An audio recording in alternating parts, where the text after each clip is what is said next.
vanmorgen, 7 November 2025. Opskrif is die dogter van Sion, restaureerders van die skrifte. En ons is nou nog steeds besig met Jesaja 1. Jesaja 1 is direk te doen met die dogter van Sion aan die einde van die tyd. 'n Klein groepie mense. En hoe ons die dogter van Sion kan definieer, dit is eintlik in aardse terme gesien die vry meisie na Yeshua. Want uiteindelik word die meisie wat Yeshua baie lief het, word sy bruid. Nou dit is die tyd voor die bruid. Nou wat is die bruid in anderste as die siele van mans en vrouens wat 'n liefde vir Yeshua het, wat hulle oë nie afwend van die lam nie, wat soos die skrif sê, die lam volg oral waar hy heen gaan. Dis per definisie die siele of die dogter van Sion nou in die tyd voordat Yeshua sy bruid geneem het. Hy het nog nie heeltemal die huwelik voltrek nie, want die huwelik word binne in ons voltrek. Dis wanneer die gees, die oermannelike, verenig met die siel, die oervroulike wat geval het eens. Dan vind die huwelik in jou plaas. Nou is ons nog steeds met die groot stryd besig om al hoe nader aan die gees te beweeg. Elke ding wat ons vandag gaan teekom, moet 'n besluit wees, gaan ek die wêreld dien, of gaan ek Yeshua dien? Sy leer navolg, of my rug op die leer draai. Dit is die hinkering na die gees. Dit is die liefde wat die bruid het vir die bruidegom, of voornemende bruid vir die bruidegom. So ons gaan nou aan, ons sien hoe die dogter van Sion 'n eenvoudige klein klompie mense is, 'n skermpie en 'n winger, 'n klein beleerde dorpie. Maar nou is Vader besig en hy vat in hierdie Jesaja 1 die leiers van die volk waarin die dogter van Sion haar bevind, vat hy aan. Nou kan jy vir my sê, maar hoe weet jy Jesaja, dogter van Sion is in die suidpunt van Afrika, want Jesaja 1 gee geen geografie leidrade nie. Nou ja, as jy 'n bietjie verder lees en jy kom in Jesaja 18, dan gee hy leidrade. Dit is oorkant die riviere van Kus, of terwyl suid van die groot riviere, die Congo, die Zambesi, die Okavango, al daai groot riviere, dit is suid daarvan. En dan sê hy, dis 'n volk met 'n ligte vel, en 'n volk wat oral gehaat word. Sefanja 3 sê ook weer, dit is suid van die riviere van Ethiopië. Daar's nou 'n klomp misleiers wat nou beweer dat Sefanja was swart, en hy praat van Ethiopië, en dit is waar die eindtyd gebeure gaan plaasvind. Dit is so ver van die waarheid af. Die woord Sefanja beteken Jahwe het versteek. Eerstens het hy 'n volk versteek aan die suidpunt van Afrika, en tweedens het hy sy leer versteek. Dit is nie 'n bekende feit vir die kerke nie. Inteendeel, as jy sê ons is deel van daai groep mense, dan sal die kerke vir jou aflag en jou belaglik maak. So, kom ons lees nou verder, wat is die lot van hierdie leiers nou, spesifiek hierdie leiers wat die aanbieding binne die gelofte, op die gelofte terrein gebring het, en daar weggejaag is, minagtend met hofbevele, en geweier het om ons weer terug te vat. Dit is nou spesifiek met wie Vader praat. Jesaja 1 vers 18, kom nou, en laat ons die saak uitmaak, sê Jahwe.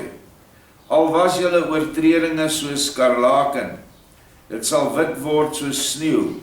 Al was dit rooi soos purper, dit sal word soos wol.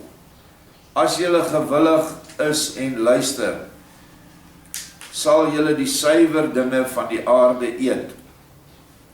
Maar as julle weier en rebelleer, sal julle deur die swaard geëet word, want die mond van Jahwe het dit gespreek. In hakies skryf ek daar, hulle, hierdie leiers van die volk, het egter geweier en voortgegaan met hulle versoeningsdag geloftes en het die volk agter hulle aangesleep. 21. Ag, hoe het die getroue vesting 'n hoer geword. Sy was vol reg. Geregtigheid het in haar vernag en nou moordenaars. Hier is die getroue vesting, die boerevolk. As ons deur ons geskiedenis gaan, dan sien ons die hand van die Vader op die grensoorloë, Bloedrivier, Vegkop, vele ander veldslae wat nie eers baie aandag kry nie, was 'n handjievol boere wat nooit oorval kon word deur die magtige krygers van die Zulus en die Matabeles nie. Ons kyk net na die eerste vryheidsoorlog. Dit is 'n slagveld of 'n slag wat daar slagte as 3 groot veldslae gewees, waarin die boere die Engelse verneder het. En nêrens in hulle geskiedkundige museums is daar enige verwysing na hierdie nederlaag nie. Selfs nie is na die Tweede Vryheidsoorlog wat hulle hierdie klompie boere niks kon doen nie, behalwe toe hulle vrouens en kinders begin vermoor het in konsentrasiekampe. Dis al hoe hulle gewen het. En dit is ook vir hulle tot groot skande. Dit was die getroue vesting van Vader in die suidpunt van Afrika. Hierdie volk wat met die groot Statenbybel in sy vakus en die voorlaaie hierdie land vir ons mak gemaak het. Ons voorouers, wat hulle bloed vir ons gestort het, wat hulle hande deurgewerk het om huisies te bou, hartbeeshuisies, plase mak te maak, die wilde diere te tem, die wilde wesens uit ons gebied verjaag en hulle gelos in hulle gebiede. En nou, wat doen ons volk? Ons vlug Amerika toe, want asof dit nou daar beter sal gaan. Ek sê vir julle, daai mense gaan 'n groot fout agterkom. Ons moet hier bly, want ons nog steeds is Yeshua jou beskerming. En hy beskerm jou net so goed hier in Suid-Afrika as in enige ander land in die wêreld, as jy hom net vra. Ek kan iets noem van gister gebeur het. Ons was so 'n klein groepie mense in 'n kantoor, toe hierdie verskriklike weer opsteek, en ons het die winde gesien, ding begin aan die dakke ruk, en toe val die haal, dat het net begin. En dadelik kry ek, ons moet nou in gebed gaan en ons bid, teen die storm. Vra in nederigheid, ons bestraf nie die storm nie, ons vra net. Onmiddellik hou die haal op, onmiddellik gaan lê die wind, en toe kry ons daai lieflike 18 mm reën daarna.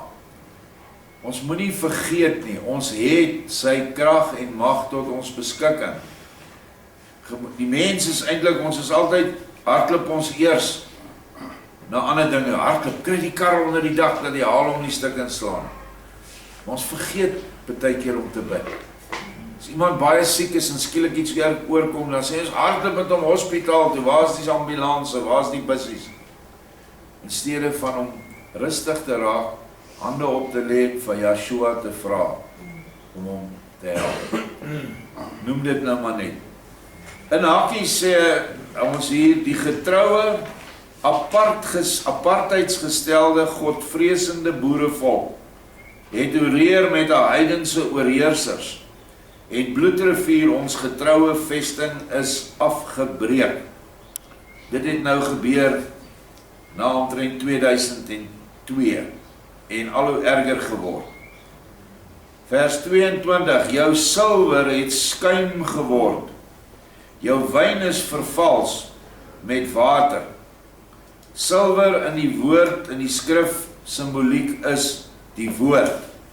Gaan lees dit in Psalm 12 vers 6 waar hy sê, jou woord silwer is 7 maal gelouter deur die aarde.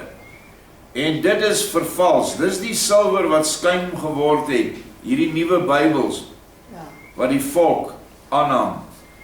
Wyn verwys na die liefde wat uit jou uitstraal. Dis die wyn wat Joshua vir ons gebring het, dis sy bloed. En die wyn is vervals. En hierdie volk wandel meer in die lokasies en in die plakkerskampe, die swart plakkerskampe, as wat hulle onder hulle eie armes goeie werke doen. Honger vir mense van hulle honger stil, klere gee en miskien vir hulle huisies bou. Dit word net nie meer gedoen in die kerke nie. Ek weet van dit, ons kan in Pretoria kan jy dit sien, daar langs die grootste en rykste NG Kerk in Moreletta Park, ek noem het sommer die Boerentempel, het daar 'n plakkerskamp ontstaan met meer as 2 miljoen plakkers, swart plakkers. Hulle boer daar, maar jy sal hulle nooit hier in die weste van Pretoria sien, waar die mense vergete agtergelaat in plekke wat oorstroom is met Nigeriese dwelmslawe of dwelmhandelaars. Daar sal jy hulle nooit kry nie, want hulle sien neer op daai mense. Dis ongelukkig so. Die skrif is vol van hierdie dinge, waar die volk hulle eie versaak en hulle gaan vermeng met die heidene. Jou vorste, dit is die leiers in geestelike, politieke en finansiële afdelings, is opstandelinge en metgeselle van diewe. Wie is die diewe hier? Dis die ANC regering. Elkeen van hulle het omkoopgeskenke lief en jaag belonings na. Aan die wees doen hulle geen reg nie, en die saak van die weduwee kom nie voor hulle nie. Die Bloedrivier leiers eet saam aan die ANC gravy trein, sê daarom Afrikaanse woord, soustrein, en verwaarloos die volk se geestelike belange. Hierdie omkoopgeskenke gaan baie diep. In 1994, toe ons oorhandig is aan hierdie godlose, kommunistiese, godhatende en wit-blanke hatende massa mense. Dis wie hulle is. Nie 'n fout maak nie, hulle het nie ander, dit is hoe hulle binne in hulle is. Dis hoekom ek altyd sê, ek hou van Winnie Mandela, want sy het altyd gesê wat sy dink van ons. Sy het gesê, ek wil julle doodmaak. Die ander het altyd so sluier voor hulle. Jy kan nie altyd weet, as jy bietjie dommetjie is, dan sal jy nie weet wat hulle regte agenda met ons is nie. En dit is hierdie omkoopgeskenke wat betaal is aan de Klerk en sy kabinetslede. Letterlik honderde miljoene het hande verwissel. Regse leiers is met miljoene omgekoop. Ons weet van 'n generaal wat omgekoop is toe die slag daar in Bophuthatswana begin het, of die mense het gegaan om vir wat is daar swart leier? Mangope te help, wat ook nie skriftuurlik is nie.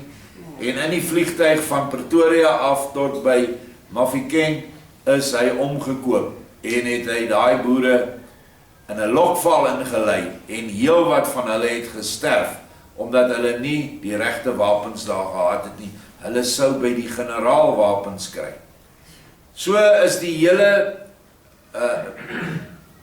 die Engelse woord is establishment, die hele wat sal ons dit in Afrikaans noem? Die struktuur, die regerende en die heersende magte in hierdie land is almal omgekoop. Die kerkleiers is omgekoop met die Wêreldraad van Kerke. Hulle het almal lidmaatskap van hierdie sataniese organisasie gekry wat via die Rooms-Katholieke Kerk en die Rothschilds beheer word.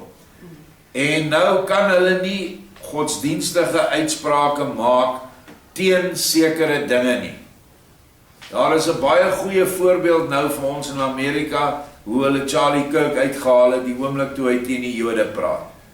En ek waarborg jou 'n kerk wat vir die waarheid opkom nou, terwyl hy as 'n kerk geïdentifiseer word, sal onmiddellik stil gemaak word en in die ergste geval sal hulle leiers doodgemaak word.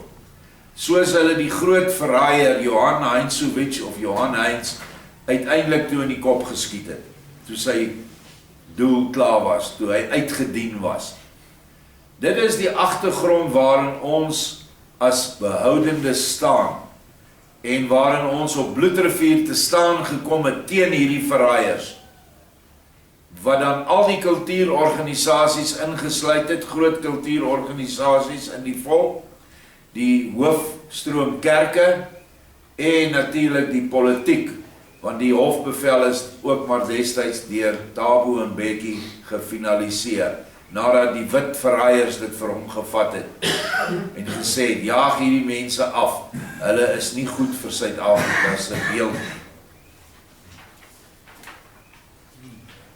Hy sê, ja, ons het dit, die gravy train, daarom spreek vers 24, my meester Jahwe van die skepingsleermagte, die magtige van Israel, o wee, ek sal vir my voldoening verskaf van my teenstanders, en my wreek op my vyande. Dit is sy vyande, dit is nie net ons vyande nie, dit is sy vyande, die vyande van die waarheid. En ek sal my hand teen jou uitstrek, en jou skuim soos met loog uitsuiwer, en al jou looddele wegneem. En dit het plaasgevind met die totstandkoming van die boek van herinnering, verwysing na die gerestoreerde skrifte. Die skuim word nou weggeneem uit die vals Bybels. Die boek van herinnering en die groot Johannes Evangelie, wat gebruik sal word om die valsheid en leuns te ontmasker. Ek sal jou weer regters gee soos vroeër, en raadsmanne soos in die begin. Daarna sal jy 'n stad van geregtigheid, 'n getroue vesting genoem word.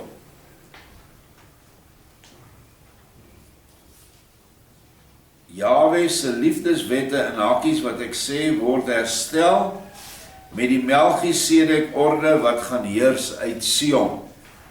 En hierdie stad van geregtigheid is die nuwe Jerusalem wat uiteindelik opgerig gaan word. En hy gaan dit vanaf hier oprig. Vanaf in Suid-Afrika, die klein dogtertjie van Sion, waar volgens Sefanja 3 baie ander gelowiges sal versamel om ons. 27, Sion sal deur regspraak verlos word, en die van haar wat terugkeer deur geregtigheid. Maar daar sal vernietiging wees van die rebelleerders en die wetsoortreders almal saam, en die wat Jahwe verlaat sal omkom. Dood en geestelike dood is die voorland vir hierdie bedrieglike en verraderlike leiers van die boervolk. Dit is die uitspraak in Jesaja 1, iets wat ek iets kan aandoen nie. Maar nou kom ons lees verder en nou kom ons hoe ons hierdie duidelik by ons kan betrek, al hierdie skrif. Omdat hierdie leiers nie gehoor wou gee aan hom, aan Vader nie, word die beëindiging van hulle verteenwoordiging as leiers van hierdie volk aangekondig. En dit word bevestig deur 'n ongelooflike teken, naamlik die blaar van 'n eikeboom. 'n Eikeboom waaronder 2 hoope klippe lê in Pretoria. 1 hoop klippe vir 'n nuwe gelofte om ons huis beskikbaar te maak vir sy Sionskinders, en 'n ander een van onderlinge broederliefde, wat hy bevestig het met sy arm, wat die olie van die boek van herinnering afgevee het. En wat ek net wil byvoeg en wat nou by mekaar gevoeg is, ons het hierdie 2 hoope klippe by mekaar gevoeg en is nou 1 hoop klippe as 'n getuienis vir julle daaronder. Onthou die Gilgal-wiel het nog nie hier gestaan nie. Kyk nou hierdie verse, onthou die vrou wat die eikeblare na Bybel gesit het hier op Jesaja 1. Want hulle, dis hierdie leiers, sal in die skande kom, weens die eikeboom, waar julle behaan het, ons hier, die dogter van Sion het behaan in daai boom, want ons het al ons geloftes daar afgelê. En julle sal rooi van skaamte word oor die tuine wat julle verkies het. Dit is nou weer julle, dit is die leiers het ander tuine verkies. Hulle het die tuin verkies van die ANC. Want julle sal wees soos 'n eikeboom waarvan die blare verdor, en soos 'n tuin wat geen water het nie. Dis die verse wat hy toe vra uitlig en sê, dis hoekom jy die eikeblaar moes pluk. Susan, onthou sy was nie deel van ons geloftevieringe voor dit nie. Stap toe die laar binne, neem hierdie blaartjie uit haar skrif en kry 'n verdere opdrag van ons Vader. Ga na die oorkantste poort toe, die een waar die Griekie kanon staan. Daar aangekom moes sy buite die laar by hierdie poort die blaar opvrommel en op die grond neergooi. Min wetende dat dit op die presiese plek was waar die Bloedrivier Stichting die 64 vierkleur vla met die naam van Jahwe daarop, met hulle 4x4 voertuie vertrap het op 16 Desember 2001, 4 jaar tevore. So hulle het 4 jaar gekry om anders te dink, om te bekeer.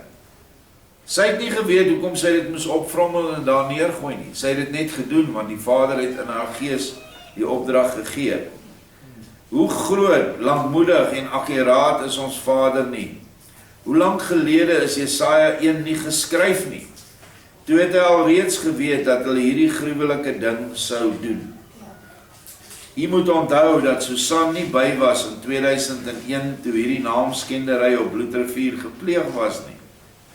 Ons in Pretoria het ook nie geweet dat sy op daardie oomblik 'n stuk geskiedenis gemaak het nie. Sy self was ook nie eers bewus van wat die implikasies was van hierdie opdrag van haar nie. So gebruik Vader verskillende ledemate van een liggaam om werk vir hom te verrig. En as ons terugkyk, is ons verstom oor die wonder van sy beplanning. Ook kan niemand nou vir dogter van Sion beskuldig van bedrog en versinsels nie. Ons was almal net diensknegte in sy naam. Amen, laat dit so wees. Hierdie verkrummeling van die eikeblaar kondig toe die einde van die formele gelofte te Bloedrivier deur die kulturele leiers van die volk aan, omdat hulle nie die oorspronklike inhoud van die gelofte meer geëer het nie, maar ook nie hulle verbod op volksgenote, wat die fees op die terrein wou vier, die afgelope 4 jaar wou ophef nie. Hulle het toe in die skande gekom deur die gelofte onder die eikeboom, wat die ware geestelike inhoud van die oorspronklike gelofte dra, naamlik die van 'n geestelike volkshuis, wat gestig sou word vir die hele Sion, wat oor die hele wêreld verspreid is. Dis hoe groot hierdie gelofte gaan. Hy gaan verder en sê dat hulle self sal verdor, soos die eikeblaar wat nou daar in die Bybel was, en dat hulle geen verdere water of kennis sal kry nie. Hulle sal dus geestelik sterf, verdor, en die ewige dood sal hulle voorland wees. Onwetend het ons toe werklik 'n vrylating verkry. Onthou, dit was die 50ste aflegging van hierdie gelofte, wat ons op Bloedrivier begin het in 1998. Nooit sal gesê kan word dat die Bloedrivier Stichting, die Voortrekker Monumente Kommissie, is als Afrikaner instellings, die Afrikaner Bond, dis seker die hoofene, wat die ou Broederbond was, die NG Kerk, aan wie die Bloedrivier terrein behoort, en die FAK, Federasie vir Afrikaanse Kultuur, nie geleentheid gehad het om hierdie saak reg te stel nie. Meni tekel ifarsum, wat beteken hulle was geweeg en hulle is te lig bevind. Dit handel dan ons laaste kontak met Bloedrivier as terrein af. nooit weer het een van ons daarna toe gegaan nie, want ons gaan oor die inhoud van die gelofte. Ons gaan oor die geestelike van die gelofte. Ons het nooit beloof om 'n kerk te bou soos wat in Pietermaritzburg vandag nog staan nie. Ons het nooit beloof om 'n voortrekker monument te bou nie. Dit is, eintlik as jy dit mooi ontleed, is dit 'n groot vrymesselaars tempel. Al die simboliek daarin. Selfs van die son wat op 16 Desember 12 uur daar deurskyn. Al hierdie dinge kry jy in die heidense tempels en is nou daar ingewerk. Joshua sê self, hy woon nie in tempels wat met mense hande gemaak is nie. So hy is nie daar nie. Al wat hierdie plekkie wat met mense hande gemaak is dat ons kan vergader, waar ons bietjie ons instrumente onder dak het, ons self onder dak om nie nat te reën of weg te waai nie. Dis wat 'n gebou voor goed is. Maar as jy hom nog vir ander dinge kan gebruik, goed en wel. So, ons gaan nou oor na 2006 toe, jaar van werk in die wingerd. Hierdie volgende jaar was gekenmerk deur wonderlike seëninge van ons hemelse Vader. Nadat ons die volgende opdragte van Joshua letterlik opgeneem het, en daadwerklik die koninkryk van God met geweld begin nader trek het. En Vader gee vir ons hierdie verse as toekomstige leiding vir ons op hierdie plaas. Matteus 24, vers 45 tot 46. Wie is dan die getroue en wyse diensknegt vir wie sy meester oor sy diensvolk aangestel het, om hulle voedsel op tyd te gee? Daar is die kern van die saak, voedsel op tyd. Geseënd is daardie diensknegt vir wie sy meester, as hy kom, op hierdie manier besig sal vind. Voorwaar sê ek vir julle, hy sal hom oor al sy besittings aanstel. Hy sê nie geseënd is die diensknegt wanneer hy hom besig sal vind om kerk toe te gaan, dat hy geseënd sal wees nie. Hy sê nie dat hy geseënd sal wees as hy hom kry dat hy Bybel lees nie, of wat ook al ander godsdienstige ding doen nie. Hy hom besig sal vind om voedsel vir sy kinders op tyd te gee. Dit is waarmee ons moet besig wees. Dis waarmee elke Christen besig mee moet wees. Hierdie is nie net 'n opdrag vir ons, die dogter van Sion nie. Dis 'n opdrag vir almal wat sê, ek volg Jesus, of ek volg Joshua. Daar is amper vir my geen ander opdrag nie, want hy sê, ek kom soos 'n dief in die nag en julle sal nie weet wanneer ek terugkom nie. So nie een van ons weet wanneer hy kom nie. So al hoe jy gaan reg wees, is as jy heeltyd besig is om voedsel te gee. Dit moet jou voltydse werk wees. Anderste, daai ander verse het ek nie gelys nie, hy sê, as ek terugkom en ek vind jou nie daarmee besig nie, sal jou deel wees saam met die dronkaards. En daar sal vir jou tandekners wees en nog ander erge dinge, geween. So, kom ons, hou ons by hierdie opdrag, want ons is nou al baie verder as 2006. Dogter van Sion is 'n bietjie geskiedenis, het betrokke begin raak met die voeding van die volk. Sopkombuise in Danville en Elandspoort is opgerig. Kospakkies vir minder bevoorregtes is uitgedeel.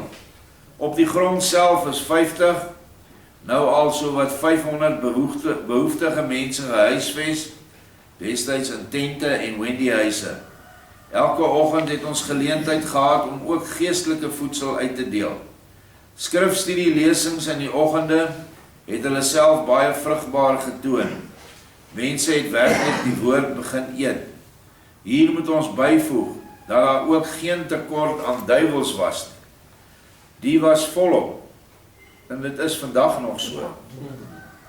Maar, en onthou, ek was jare gelede in Delwer gewees, as 'n mens diamante soek, moet jy hope grys deurwerk, alvorens jy een diamant kry.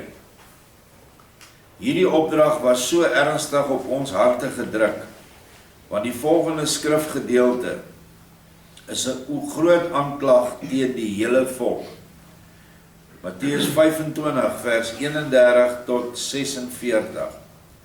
En wanneer die seun van die Adam in sy glansrykheid kom, en al die apartes en boodskappers saam met hom, dan sal hy op sy glansryke troon sit, en voor hom sal al die nasies versamel word, en hy sal hulle van mekaar afskei, soos die herde die skape van die bokke afskei. Hy sal die skape aan sy regterkant en die bokke aan sy linkerkant sit. Dan sal die meester vir die wat aan sy regterkant is sê, kom, julle geseëndes van my Vader, beerf die koninkryk wat vir julle berei is van die grondlegging van die wêreld af. Baie mense sê hulle is Yeshua se skape. Hier is die verduideliking van wat 'n gehoorsame skaap is. Hierdie is die definisie van 'n skaap. Vers 35. Want ek het honger gehad, en julle het my te ete gegee. Ek het dors gehad, en julle het my te drinke gegee. Ek was 'n vreemdeling, en julle het my herberg gegee. Ek was naak, en julle het my geklee. Ek was siek, en julle het my besoek. In die gevangenis was ek, en julle het na my gekom. Dan sal die regverdiges hom antwoord en sê, Meester, wanneer het ons u honger gesien en gevoed, of dors en te drinke gegee? Wanneer het u ons u as 'n vreemdeling gesien, en herberg gegee, of naak en geklee? En wanneer het ons u siek gesien, of in die gevangenis, en na u gekom? Want hulle verstaan dit nie. En die meester sal antwoord vers 40 en vir hulle sê, Voorwaar ek sê vir julle, vir sover julle dit gedoen het aan een van die geringstes van hierdie broers van my, het julle dit aan my gedoen. Wonderlik. Dat wat ons aan die geringste van enige mens doen wat by hierdie plaas inkom, al gee jy hom net 'n glas water, dan het jy dit vir hom gedoen. Dit is eintlik so 'n groot boodskap, dat so baie keer, dan wil ons dit nie doen nie, of ons het een of ander oordeel in ons vir daardie persoon, moet ons nooit vergeet nie, dan doen ons dit ook aan hom, aan Yeshua. Dan sal hy ook die aan sy linkerhand, dis nou die bokke, sê, gaan weg van my, julle vervloektes, in die ewige vuur wat berei is vir Satan en sy boodskappers. Want ek het honger gehad en julle het my nie te ete gegee nie. Ek het dors gehad en julle het my nie te drinke gegee nie. Ek was 'n vreemdeling en julle het vir my nie 'n herberg gegee nie. Naak en julle het my nie geklee nie. Siek en in die gevangenis. Julle het my nie besoek nie. Dan sal hulle hom ook antwoord en sê, Meester, wanneer het ons u honger gesien, of dors, of 'n vreemdeling, of naak, of siek, of in die gevangenis, en u nie gedien nie? Dan sal hulle antwoord en sê, Voorwaar ek sê vir julle, voor sover julle dit nie gedoen het aan een van hierdie geringstes nie, het julle dit aan my ook nie gedoen nie. En hulle sal weggaan in die ewige straf, maar die regverdiges in die ewige lewe. Weet julle hoe skrikwekkend is hierdie hoofstuk? Dat as jy jouself in 'n kerk bevind waar daar nie naaste liefdewerke op 'n voltydse basis plaasvind nie. Want hy sê, as ek kom, dan wil ek jou so besig vind. Wil jy nie vandag in die kerk sien nie? Ek wil jou besig vind om mense te help. Siekes te besoek, gevangenes mense te besoek, ensovoorts. En ons moet nou ook hier goed weet dat dit geestelik en vleeslik is. Sien net die ouens wat in die tronk sit, almal wat in die kerk is, in valskerke, sit ook in geestelike tronke.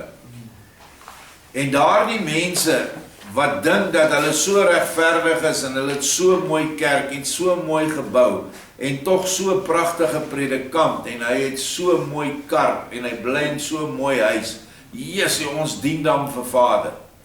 Maar die armes om hulle volksgenote, se leed en se probleme word nie na gekyk nie. Dit is reguit hier, weggaan in die ewige straf.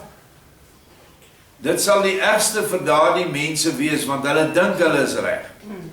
Want hulle dogma, wat die dominee vir hulle gee, of die pastoor sê vir hulle, julle is reg, julle moet net kerk toe kom, julle moet altyd julle tiendes vir ons betaal, en die bywoning moet altyd daar wees. Niks van, as jy vir die armes help nie.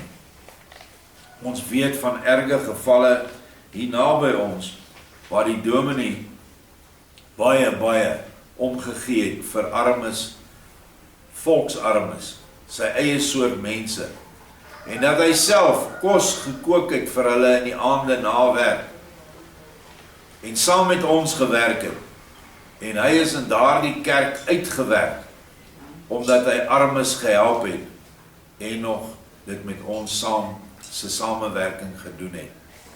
Dit is ongelukkig die gees wat in die kerk heers. Almal wil 'n mooier en 'n meer aansienlike kerk en dominee as die ander een. Maar vir die werke waarvoor ons op aarde gesit is, elkeen van ons is aangestel om voedsel op tyd te gee. As jy kan, natuurlike voedsel, en as jy ook deur Vader gelei word, geestelike voedsel. Dit is baie duidelik wie 'n skaap is en wie 'n bok is. As jy vir sy kinders omgee, hulle voed, klee en help uit hulle gevange toestand, is jy 'n geseënde skaap wat die ewige lewe sal beerwe.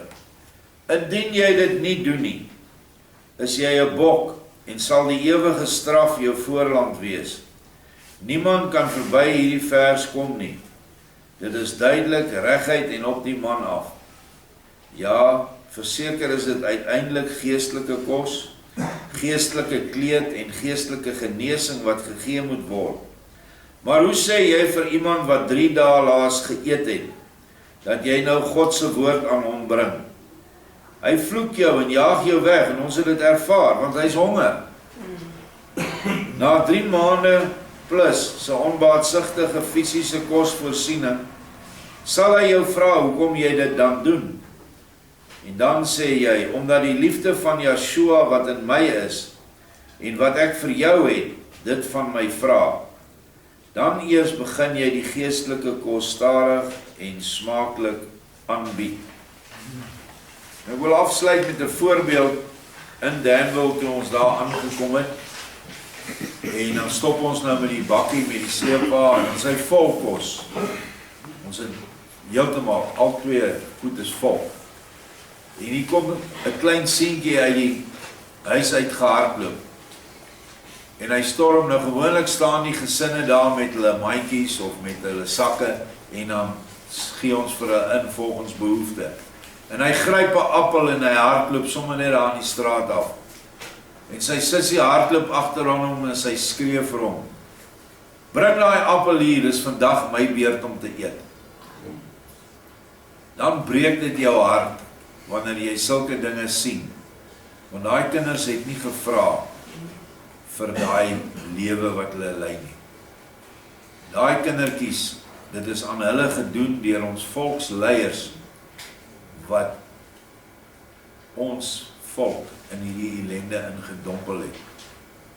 Deur al die beskerming wat ons gehad het, weg te vat en ons op die oop veld te gooi. En ons sal geoordeel word oor wat het ons gedoen vir die swakstes van ons volk. Elke volk is verdeel in vermoënde mense, hoogs intellektuele mense, die middelklas en dan die laerklas of die klas wat absoluut niks het nie en wat dit van weggeneem is deur regeringsbeleid toe hulle die instromingsbeheer afgeskaf het, waar ons nog werk gereserveer gehad het vir ons blankes, by Iskor, by die staat, onder andere die drukkery, by die polisie, by die spoorwegpolisie, Dit was alles dade van naaste liefde wat 'n volk se leiers gedoen het, wat omgee vir almal in die volk, sodat almal 'n werkie kan hê. Al is jy nou nie die braaitste peanut in die pakkie, maar jy het werk gehad, jy het 'n gesubsidieerde huis gehad, en almal kon skool toe gaan, en die arme mense se kinders het dieselfde kans gehad as die ryk mense se kinders om uit te styg. Maar toe instromingsbeheer afgeskaf is, dit is lang voor 94 afgeskaf, as julle nog onthou die Wiehan-kommissie, het bepaal dat enige iemand nou kan instroom en al die werk kan vat. Nou ja, die gulsige werkgewer het die goedkoopste werkers gevat, want hulle hoef swartes 'n kwart van die prys te betaal het. Dit is ongelukkig wat werklik gebeur het. En so het ons mense dan verarm, en vandag sit baie honderde duisende in werklike swart plakkerskampe. Gaan Diepsloot toe. Hulle sit daar. Hulle het geen ander inkomste nie, was al wat hulle kan bekostig, miskien R50 vir die erf. En waar word daai kinders groot? Hier by ons, sekerlik baie beter, maar dis mense wat nie verdien om hulle huise te verloor het nie. Maar dit is maar die samelewing en die omstandighede wat nou heers daar buite. Dis nie maklik. Goed, dit was dan 2006 waarmee ons toe begin het met die Philadelphia Ark. Ons gaan môre verder. Dankie.